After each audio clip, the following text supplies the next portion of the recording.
اگر تم دیکھنا چاہتے ہو کہ اللہ تمہارے کتنا قریب ہے تو سجدے میں کبھی سبحان ربی الاعلیٰ کی سرگوشی اپنے دل کی دھڑکن کے ساتھ مربوط کر کے دیکھنا۔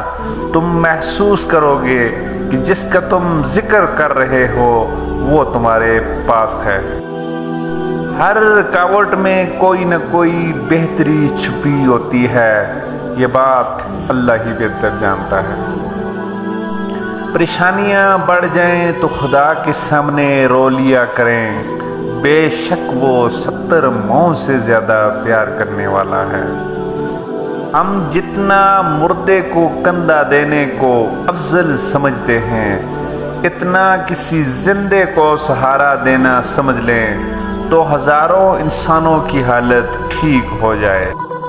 ایک مٹی کے بنے انسان کی محبت میں اتنی طاقت ہوتی ہے کہ دل کا قرار اور آنکھوں کی نیند چھین لیتی ہے، مالک الملک کی محبت کا عالم کیا ہوگا۔ ایک میں ہوں کہ جاتا نہیں در پہ اس کے، ایک وہ ہے کہ صداؤں پہ صدائیں دیے جا رہا ہے، ایک میں ہوں کہ کتراتا نہیں گناہوں سے، ایک وہ ہے کہ بے حساب دیے جا رہا ہے۔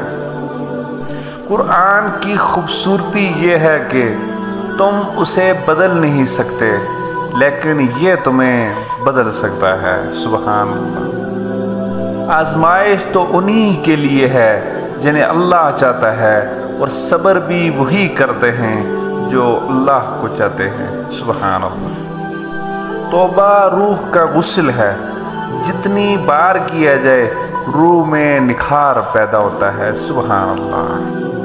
قابل غور فکرہ ہے، اللہ پر ہمیشہ بھروسہ رکھو، کیونکہ اللہ وہ نہیں دیتا جو تمہیں اچھا لگتا ہے بلکہ وہ دیتا ہے جو آپ کے لیے اچھا ہوتا ہے۔ سبحان اللہ۔ بے شک دنیا تمہارے لیے پیدا کی گئی ہے اور تم آخرت کے لیے پیدا کیے گئے۔ وہ خوب جانتا ہے کون کس حال میں ہے، وہ جانتا ہے کون بے بس اور کون صبر کی آخری انتہا پر ہے۔ وہ جتنا مشکل وقت ہوگا تم اتنا اس کو قریب پاؤ گے۔ سبحان اللہ۔ نماز کو محبت سمجھ کے ادا کرو گے تو اللہ پاک اگلی نماز کے لیے تمہیں خود کھڑا کر دے گا۔ سبحان اللہ۔ جس پر نصیحت اثر نہ کرے وہ جان لے کہ اس کا دل ایمان سے خالی ہے۔ سبحان اللہ۔ یہ حضرت علی رضی اللہ تعالیٰ عنہ کا قول ہے۔